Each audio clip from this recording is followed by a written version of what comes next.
안녕하세요. 오늘도 사연 살롱을 찾아주셔서 감사합니다. 사연을 보내는 저는 올해로 30대 중반에 접어든 가정주부이면서 지금은 어느 정도 성공했다는 평가를 듣고 있는 사업가예요. 친정 어머니와 함께 시작했던 음식 관련 사업이 성공을 이루면서 지금에 이르게 되었죠. 제가 성공을 이루기 직전, 그러니까 20대 후반에 갓 결혼한 세대기던 시절 이야기랍니다. 남다른 음식 솜씨를 가진 친정 엄마의 영향을 받아서일까요? 대학교에서 식품영양학과를 전공하게 되었어요. 졸업하던 겨울부터 곧장 어느 요식업 회사에 사무직으로 근무하게 되었고요. 그 즈음 만나기 시작한 남자친구가 바로 지금의 남편이에요. 남편은 저와 같은 대학의 호텔 경영학과 출신이었고 어느 호텔에 근무하고 있는 사회초년생이었어요. 저희 둘 모두 넉넉한 집안 형편은 아니었기에 치열한 사회초년생 시절을 보냈죠. 그 바람에 연애 기간도 꽤나 길어졌고요. 그 긴 연애 시간을 지탱할 수 있었던 건 당연히 저희의 깊은 사랑 덕분도 있었지만 친정엄마의 밥심 또한 한몫 단단히 거들었어요. 남자친구는 본가에서 해주는 밥은 맛이 없다면서 친정엄마가 때때로 불러다 차려주는 밥상을 무척이나 기다리고 반겼어요. 친정어머니와 저는 고봉밥을 매번 복스럽고 맛나게 뚝딱 해치우는 그를 보며 사윗감이구나, 남편감이구나 싶더랬어요. 그렇게 긴 연애 기간이 흐른 뒤 각자의 직장에서 자리를 잡게 된 저희는 자연스럽게 결혼 준비를 시작했고요. 결혼 준비를 시작하면서부터 남편이 왜 그렇게 본가의 밥을 싫어했는지 딱 느낌이 오더라고요. 원인은 바로 시어머니였죠. 시어머니는 건강을 아주 끔찍하게 생각하는 사람이었는데요.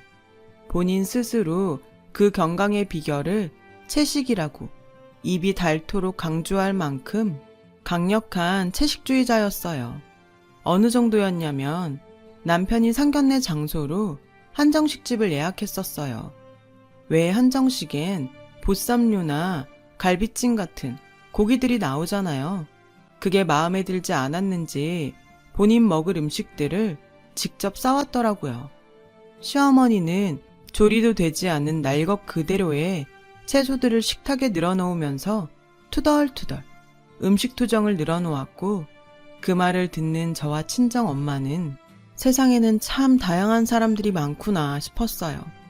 이건 뭐 사람 먹으라고 내어놓은 음식들인지 아니면 먹고 죽으라는 음식들인지? 채식 좋아하시나 봐요.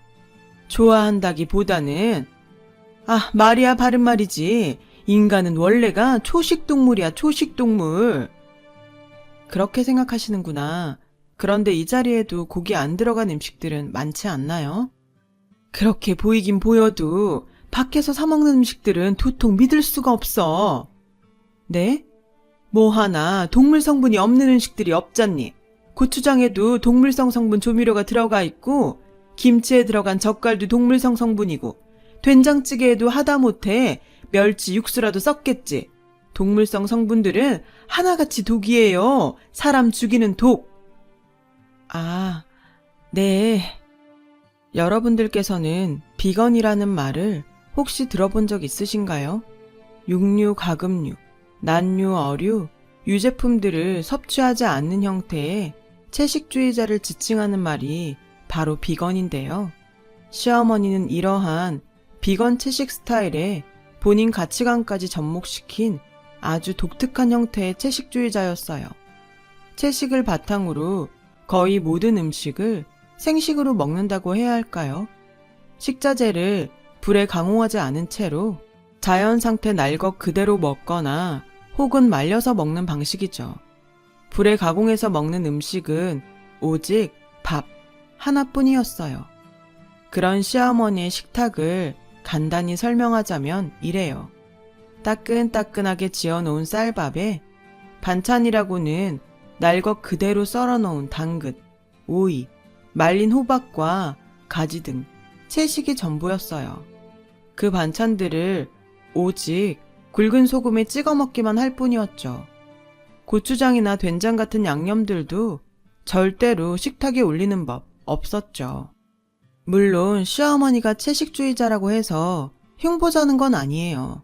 세상에는 사람들 숫자만큼이나 다양한 삶의 방식이 있고 채식주의 또한 그 중에 하나일 뿐이니까요. 범죄를 옹호하는 것을 제외한 모든 삶의 방식이 존중받아 마땅한 만큼이나 시어머니의 채식 또한 존중받아 마땅한 것이라 생각하고요. 하지만 문제는 시어머니 본인의 채식주의를 타인에게 억지로 강요한다는 것에 있었어요. 결혼 후 한동안은 큰 문제 없이 보냈어요.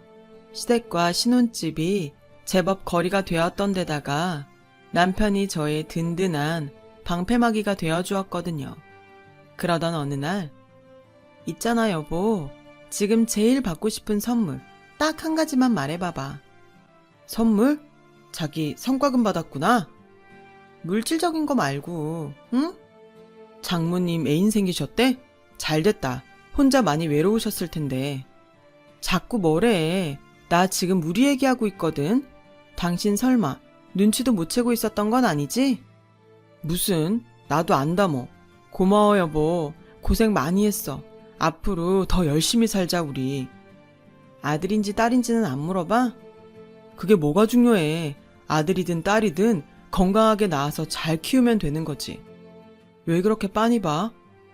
당신 표정이 완전 기뻐하는 사람 같지는 않아서. 왜? 아빠 되는 거 부담돼? 부담이라기보다는 그래, 숨길 일은 아니니까. 나 해외 연수 기회 잡았어. 한 3, 4년 외국에 있는 호텔에서 근무하게 될 것 같아. 에이, 난 또 뭐라고. 좋은 일이잖아. 태어날 아이의 부모이기 전에 당신에게도 당신의 삶이 있는 거고. 아이는 나랑 친정엄마가 잘 돌볼게. 마음 편히 다녀와. 얘기는 고마운데 난 자꾸 우리 엄마가 걱정돼가지고. 시어머니가 왜? 채식? 걱정하지 마. 설마 임신한 며느리한테까지 강요하겠어? 그래도 마음이 좀... 정말 괜찮겠어? 진짜지 그럼. 내 가정은 내가 지킨다. 와이프 믿지? 남편은 그렇게 저희 전폭적인 지지를 받으며 해외 연수를 떠났습니다. 혼자 남겨진 저는 임산부로서 그리고 사회인으로 최선을 다했어요. 그러던 어느 날 저는 뜻밖의 진단을 받게 되었어요. 유산 위험이 있다는 진단이었는데요. 다행히 큰 위험은 아니었어요. 다른 임신 초기의 임산부들보다 아주 조금 위험이 높을 뿐 정상적인 생활에 지장을 주거나 크게 신경 써야 할 정도는 아니었어요. 하지만 호시탐탐 저에게 희한한 형태의 채식을 전파할 기회만을 노리고 있던 시어머니에게는 약간의 유산조짐이 있다는 소식이 빌미가 되어버렸던 모양이었죠. 제가 진단을 받아들기가 무섭게 저를 시댁 식탁에 불러다 앉히더라고요. 그 식탁에는 당연하게도 시어머니 스타일의 채식 식단이 차려져 있었고요. 사부인 통해서 얘기 들었다. 유산조짐이 있다지? 다행히 심각한 정도는 아니래요. 몸에 무리가 갈 만큼 격렬한 운동 같은 걸 당분간 삼가하라는 얘기였지, 약을 먹는다던가 치료를 받아야 한다던가 하는 정도는 아니라네요. 땡! 그게 어미 될 사람 입에서 나올 얘기야? 네? 솔직히 태아가 위험한 상태인 것이 다 누구 때문이니? 다 너 때문이잖아. 혹시 지금 제가 음식을 함부로 먹어서 그렇다는 얘기를 하시려는 건가요? 당연하지. 인간은 원래가 채식동물인데 동물성 성분을 함부로 섭취하니까 유산 위험이 안 생기고 백이겠냐, 그 말이다 내 말이. 어머니, 사람이 건강하게 살아가기 위한 필수 영양소라는 것이 있는데요. 시끄럽고! 오늘부터 매일 저녁은 여기 와서 먹거라. 잠깐만 제 얘기를 들어주시면, 식단도 내가 다 짜놓았으니 가져가서 꼭 지키거라. 지키는지 아닌지 수시로 검사할 테니 그리 알고. 명심해. 동물성 조미료나 육수 같은 것도 안 된다. 동물성 식품은 사람에게는 독이야. 다시 말씀드리지만 저는 시어머니의 채식을 존중해요. 하지만 그걸 저에게 무턱대고 강요하는 것까지는 도저히 존중할 수가 없더라고요. 저 식품 영양학과 나왔잖아요. 시어머니의 식단에는 필수 영양소가 굉장히 많이 결핍되었다는 걸 모를 리가 없잖아요. 아니, 여러분이 보셨어도 문제 심각한 식단이다 싶을걸요? 심지어 저는 임산부잖아요. 보통 사람들보다 훨씬 잘 챙겨 먹어야 하는 임산부요. 그런 임산부에게 정상적인 채식도 아니고 거의 생식 수준의 기이한 채식을 강요한다니요. 그러거나 말거나 시어머니는 본인의 채식 스타일을 자꾸만 저에게 강요했어요. 저 또한 시어머니가 그러거나 말거나 저녁 밥만 시댁에서 채식으로 먹는 척하면서 다른 끼니는 영양분이 골고루 들어간 건강식을 꼬박꼬박 챙겨 먹었죠. 시댁에서의 저녁 식사 자리나마 시어머니의 채식에 맞춰주는 척했던 이유는 간단했어요. 아무리 걱정할 정도의 위험은 아니라지만 어쨌거나 유산의 조짐은 썩 달가운 소식은 아니니까요. 행동 하나하나 신경 쓰이는 상황에 시어머니와의 마찰로 인한 스트레스까지 받을 수 없다는 생각이었어요. 참 다행스럽게도 친정어머니가 저와 태아의 건강을 지키는데 아주 큰 도움을 주었죠. 친정엄마는 임산부 딸을 위해 매일같이 새로운 반찬을 해다 주셨고, 저는 맛도 좋고 영양소도 풍부한 친정엄마의 음식 덕분에 유산 위기를 극복해 나갈 수 있었어요. 하지만 시어머니도 부모다 생각하고 솔직하게 털어놓으렴. 네? 낮에 고기 먹었니? 무슨 말씀이신지. 무슨 말씀이기는 너한테서 고기 냄새가 나서 하는 말씀이지. 순간 저는 기겁을 하고야 말았어요. 시어머니가 초능력자인가 싶었어요. 그날 점심에 소고기 뭇국을 먹었거든요. 그런 저의 표정을 읽었는지 시어머니의 호통이 이어졌어요. 네가 이럴수록 아이의 건강을 해치는 길이라는 것만 알아둬. 명색이 애미가 돼가지고 뱃속에 태아를 죽이는 꼴이야. 아무리 그래도 말씀이 너무 심하시네요. 정작 태아의 건강을 해치고 있는 사람이 누군지도 모르면서. 더 말할 것도 없다. 이대로 유산하는 꼴을 잠자코 지켜보느니 옆에 바짝 붙어서 직접 돌봐주는 수밖에. 시어머니는 그 길로 짐을 바리바리 챙겨 시댁을 나섰어요. 잠시 후 시어머니가 저를 이끌고 도착한 곳은 황당하게도 저의 신혼집이었어요. 제가 뭐라 말할 겨를도 없이 시어머니는 당연하다는 듯이 안방에 짐을 풀었고, 저는 졸지에 작은 방으로 밀려난 신세가 되었어요. 제일 큰 문제는 시어머니의 기이한 채식 강요로부터 벗어날 방법이 완전히 사라졌다는 것이었죠. 한 집에 살게 되었으니 아침과 저녁 식사를 함께 하는 건 당연했고, 그나마 회사에서 먹는 점심마저 시어머니가 도시락을 싸주겠다며 나섰으니까요. 그 도시락은 물론 쌀밥을 제외한 모두가 생식 스타일의 채식 도시락이었어요.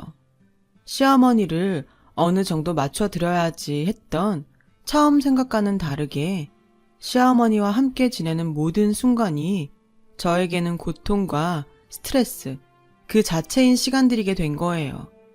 집에 있는 모든 시간에 저의 곁에 딱 달라붙어 채식 공부를 시켰어요.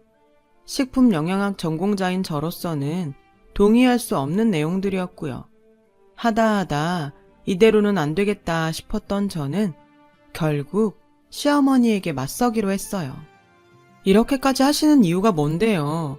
어머님도 들어서 아시잖아요. 유산 위험은 넘겼다는 거. 누가 그러디? 다 괜찮아졌으니 안심해도 된다고. 내 눈에는 하나도 괜찮을 것 없는데? 누가 그러긴요. 같이 산부인과 가서 들었잖아요, 분명. 왜요? 말도 안 되는 채식 강요하겠답시고 이제는 전문가인 의사까지 거짓말쟁이로 만들려고요? 넌 애가 꼭 그러더라. 한마디를 하면 두마디를 알아들어야지. 한마디도 제대로 알아듣지를 못해. 제가 못 알아들은 얘기가 뭔데요, 도대체? 육식 성분은 독이야. 네 입으로 들어간 독은 고스란히 태아에게 축적된다. 육식 성분은 절대로 독 아니고요. 제 입으로 들어간 영양소가 태아에게 전해지는 건 맞지만 애초에 독이 아닌데 문제될 것도 없잖아요. 오히려 필수 영양소를 충분히 섭취하는 게 중요하지. 사람은 원래가 채식동물인데 육식 성분이 왜 독이 아니니? 대답해봐. 과학적 역사적으로 따져봐도요. 사람은 채식동물이 아니라 채식, 육식 함께하는 잡식성 동물이에요. 그 사실이 그렇게 싫으면 채식동물 혼자 지키면서 사시면 된다니까요. 강요하지 말고. 일 없다. 내 너를 꼭 채식주의자로 개조시키고야 말 것이야. 우리 손주를 위해서라도 그렇게 해야겠어. 막말로다가 너한테 쌓인 독과 같은 육식 성분이 모유에 고스란히 남아서 우리 손주한테 갈 텐데 친할머니 입장에서 그걸 어떻게 보고만 있다든. 어머님! 난 말이다. 우리 손주가 태어나면서부터 채식주의자이면서 몹쓸 육식 따위는 모르는 올바른 삶으로 이끌고 싶어. 그게 내 솔직한 진심이다. 나 원참. 그쯤 해서 저는 할 말을 잃고야 말았어요. 아니 제가 술, 담배라도 하고 다니면 또 몰라요. 기껏해야 과학적으로 밝혀진 진실에 따라 필수 영양소를 골고루 섭취하며 태아와 저의 건강을 돌보겠다는 거잖아요. 아이가 태어난 다음에도 그래요. 어린아이가 건강하게 성장하기 위해서는 필수 영양소의 섭취가 얼마나 중요한데요. 그래서 요즘 절에서조차 꼬꼬마 동자 스님에게는 일부러라도 고기를 먹인다고 하는 거고요. 그런데 시어머니이면서 친할머니 될 사람은 입만 열었다 하면 채식 만세, 인간은 채식동물, 육식 성분은 독, 이러고 앉았으니 거기다 대구선 제가 무슨 말을 더 하겠냐고요. 속 위에 경읽기도 정도가 있는 거고 떠들어봤자 제 입만 아플 뿐이죠. 그렇게 한동안 다툼의 날들이 이어졌어요. 제가 시어머니께 시댁에 돌아가라고 넌지시 얘기를 꺼내보았자 역시나 씨알도 먹히지 않았죠. 그러는 사이 저의 식단은 온통 기이한 채식투성이었고요. 꽤 긴 시간 제대로 먹지 못한 데다가 극심한 스트레스까지 겪어버린 저는 결국 회사에서 근무하던 중에 쓰러지고야 말았어요.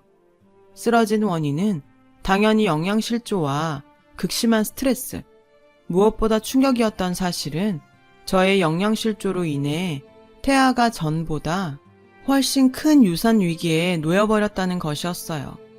산부인과 의사로부터 진단을 듣는 내내 저의 뇌리에는 섬뜩한 생각이 스쳐가더군요.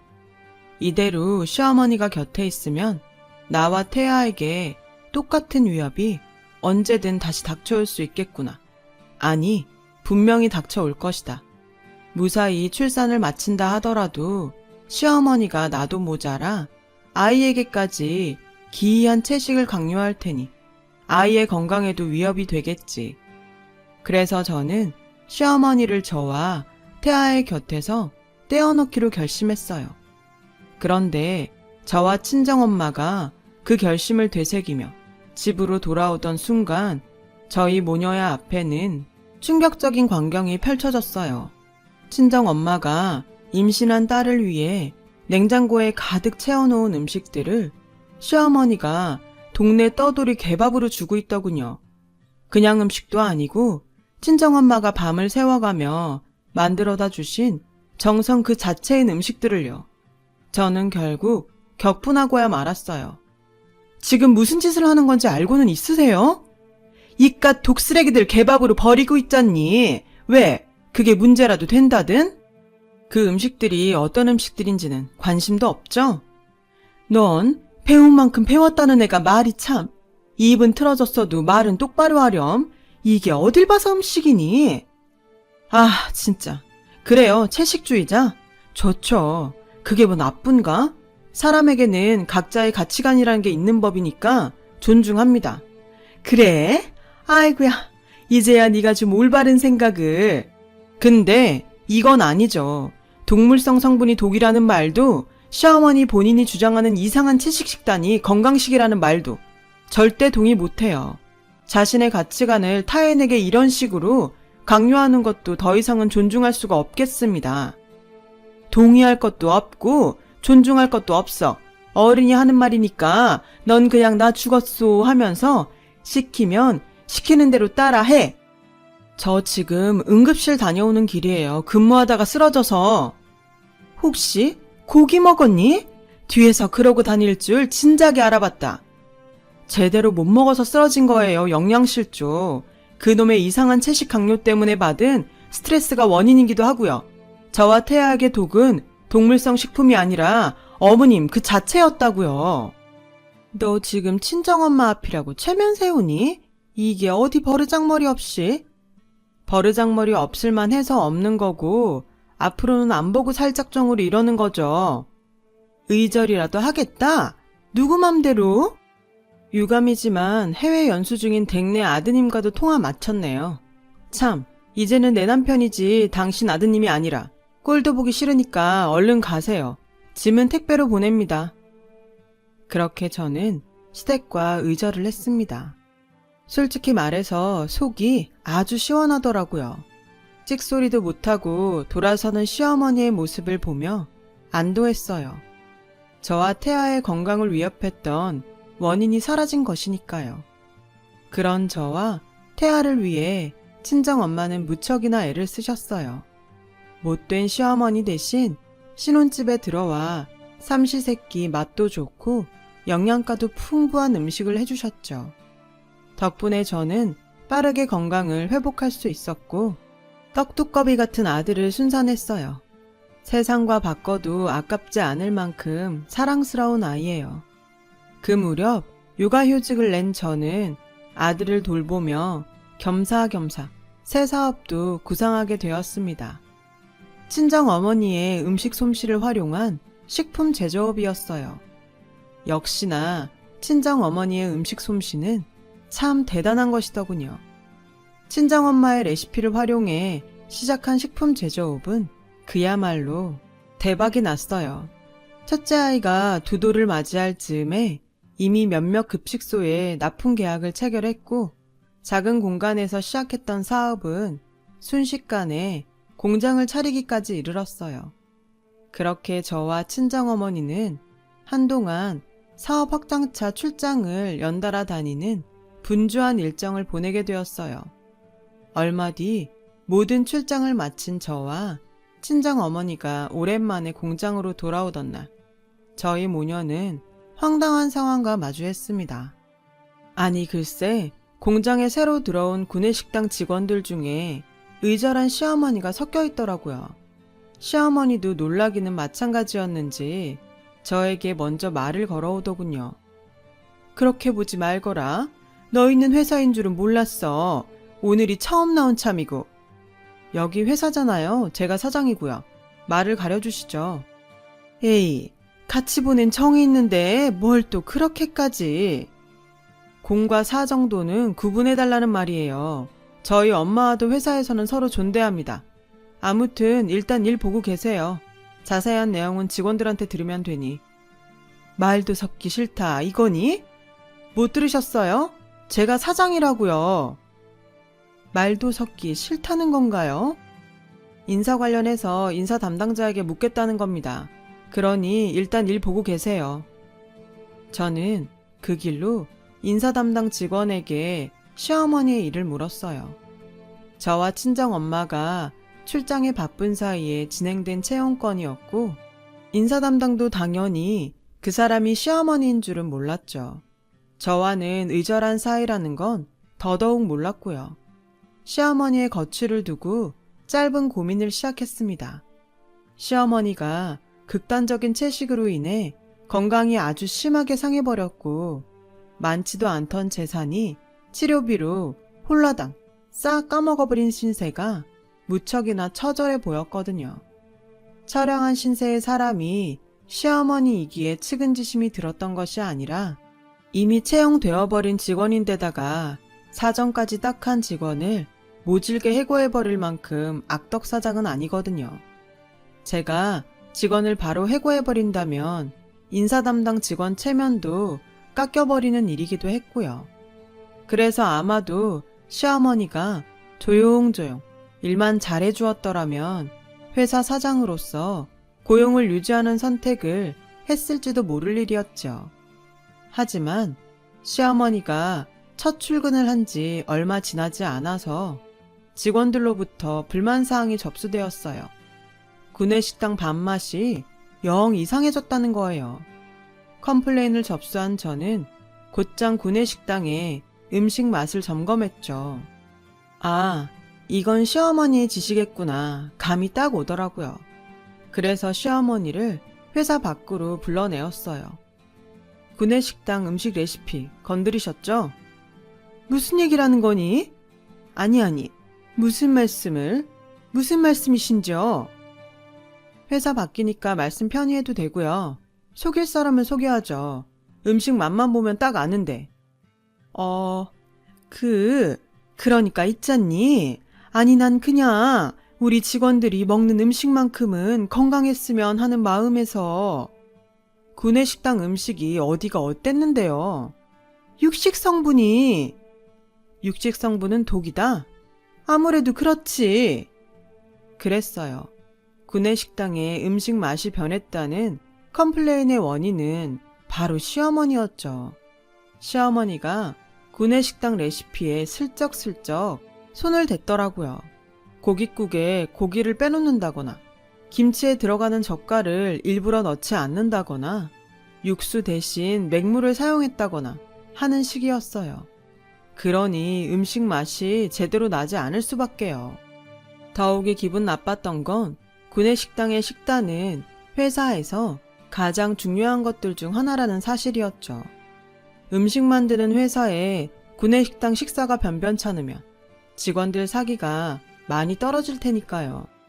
저희 회사가 식품회사니까요. 그래서 친정어머니의 음식 솜씨를 바탕으로 제가 식품영양학 전공까지 살려가며 맛과 영양 모두를 만족시킬 수 있도록 신경 써왔던 구내식당이었거든요. 하지만 저는 일단 화를 꾹 참았어요. 그리고는 회사의 창업주이자 사장으로서 시어머니에게 마지막 기회를 주기로 마음을 먹었어요. 좋아요. 지난 일은 없던 것으로 해드리죠. 그래 주겠니?